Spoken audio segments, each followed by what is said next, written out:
በዮሐንስ ወንጌል ምዕራፍ 14 ከቁጥር 8 ጀምሮ ያለውን ክፍል መለከታለሁ። አንድ ነገር ስለ ስሙና የስሙ ኃይል አብረን እንድንመለከት ነው። እዚህ ላይ ምንድነው ፊልጶስ ጌታ ሆይ አብን አሳየንና ይበቃናል አለው ይላል። ኢየሱስም እንዲህ አለው፣ አንተ ፊልጶስ ይህን ያህል ጊዜ ከእናንተ ጋር ስኖር አታውቀኝም? እኔን ያየ አብን አይቷል። እንዴት አብን አሳየኝ ትላለህ? እኔ በአብ እንዳለው አብን በእኔ እንዳለ አታምንም? የምነግራችሁን ቃል ከራሴ አይደለም፣ ነገር ግን ስራውን የሚሰራው በእኔ የሚኖረው አብ ነው። እኔ በአብ እንዳለው አብን በእኔ እንዳለ ስነግራችሁ እመኑ፣ ሌላውም ቢቀር ስለ ድንቅ ስራዎቹ እንኳ እመኑ ካለ በኋላ ይችን ክፍል ነው መፈልጋት። ይችን ቦታ እውነት እላችኋለሁ በእኔ የሚያምን እኔ የማደርገውን ስራ ይሰራል፣ እንዲያውም እኔ ወደ አብ ስለሚሄድ ከነዚህም የሚበልጥ ያደርጋል። አብ በወልድ እንዲከብር በስሜ የምትለምኑትን ሁሉ አደርገዋለሁ። ማንኛውንም ነገር በስሜ ብትለምኑኝ እኔ አደርገዋለሁ ይላል። በጣም በሚገርም ሁኔታ ይህንን ክፍል ብዙ ጊዜ ወገኖቼ ስንመለከት እኛ በጣም ፎከስ አድርገን የምናየው ወይም ትኩረታችን ብዙ ጊዜ እኔ የማደርገውን ስራ ይሰራል ከዚህም የሚበልጥ ያደርጋል የሚለው ላይ ነው ፎከስ አድርገን ብዙ ጊዜ በስብከቶቻችን በትምህርቶቻችን የምንገልጸው። ነገር ግን በዋናነት እዚህ ቦታ ላይ ስለ ስሙ መነገርና መወራት ነው ያለበት።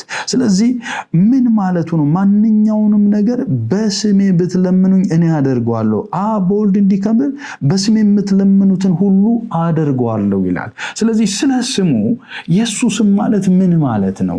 ከኛ ጋር ያለው ግንኙነት ምንድን ነው? ይህንን ነው እንድናይ የፈለኩት። ስለዚህ የመጀመሪያው ምንድነው? የአንድ ሰው ስም ምን ማለት ነው ስንል የአንድ ሰው ስም ያ ሰው የተጠራበት ወይም የሚወከልበት ቃል ወይም አገላለጽ ወይም ሙሉ ማንነቱን የሚገልጽ ስያሜ ነው። የሰውየው ማንነትን የሚገልጽ ስያሜ ነው። ይህንን ስም ነው የኢየሱስ ማንነትን የሚገልጽ ያን ስያሜ ነው።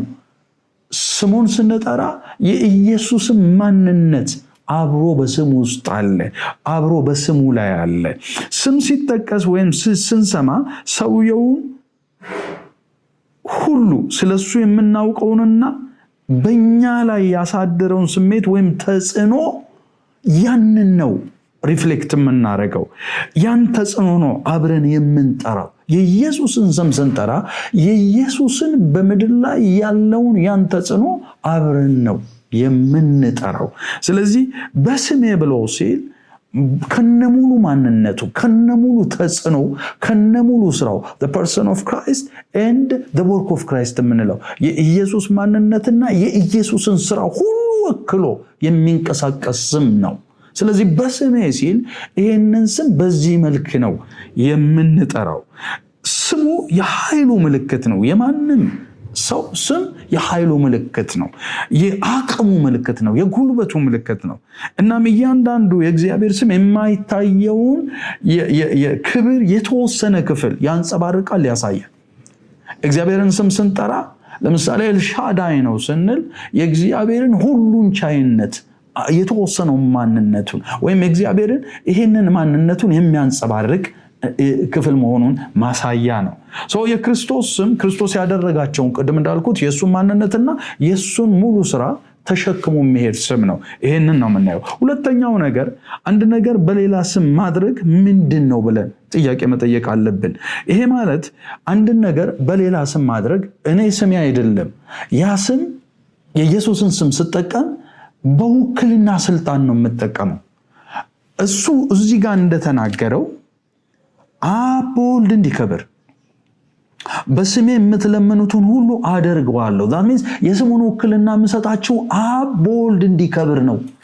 እንዲህ ነው የሚናገረው። ስለዚህ ማንኛውንም ነገር በስሜ ብትለምኑ ማንኛውንም ነገር እኔ አደርገዋለሁ ሲል አብ በወልድ እንዲከብር ነው የስሙ ውክልና ለእናንተ ያስተላለፍኩት ወይም ስሜን እንድትጠቀሙ የፈቀድኩላችሁ እያለን ነው። ስለዚህ አንደኛ የስሙ ውክልና ያለው ብቻ ነው ይህን ስልጣን መጠቀም የሚችለው በስሙ ላይ ያለውን ስልጣን። ሁለተኛ ማንም ሰው የራሱን ክብርና ጥቅም ከሌላ ጋር እንደራሱ ደህንነት የጠበቀ መሆኑ ሳያረጋግጥ ወይም በስሙ በነፃነት እንዲጠቀምበት አይፈቀድለት። ምን ማለት ነው? የኢየሱስን ስም ስንጠራ የኢየሱስን ስም ስንጠራ የሱን ክብር፣ የሱን ማንነት፣ የሱን ተጽዕኖ፣ የሱን ኃይል፣ የሱን ነገር በሚጠብቅ መልኩ መጠቀም ከቻልን ነው ውጤት የምናመጣው። የስሙ ስልጣንና ኃይል የሱን ክብር ከመጠበቅ ጋር አብሮ የሚያያዝ ነው። ስለዚህ ውክልና የተሰጠው ሰው ያንን ውክልና ይዞ ውክልና ሰጪውንና ውክልና የሰጠውን ማንነት ነገር መጠበቅ ይጠበቅበታል። ውክልና የሰጠውን ማንነት እያዋረደ ስሙን መጠቀም አይችልም። ይሄ በሚታየው ዓለም ራሱ የምናውቀው ሚስጥር ነው፣ የምናውቀው ነገር ነው። ይሄንን ነገር መጠበቅ ይጠበቅብናል። ምክንያቱም በሌላው ሰው ስም ማድረግ ወይም በሌላ አካል ስም ማድረግ የዛን አካል ጉድዊሉን መልካም ስሙን እና ማንነቱን መጠበቅ ያስፈልገናል ማለት ነው። በዛ ለመጠቀም ማለት ነው። ውክልናው በአግባቡ ለመጠቀም ማለት ነው። ሌላው ሶስተኛው መሰረታዊ ነገር ይህን የሌላ ሰው ስም ስንጠቀም ወይም የሌላውን አካል ስም ስንጠቀም በነፃ መጠቀም ሁልጊዜ ታላቅ የመተማመን ወይም የቅርበት ወይም የህብረት ምልክት ተደርጎ መታየት አለበት። በሌላ ቋንቋ ምንድነው?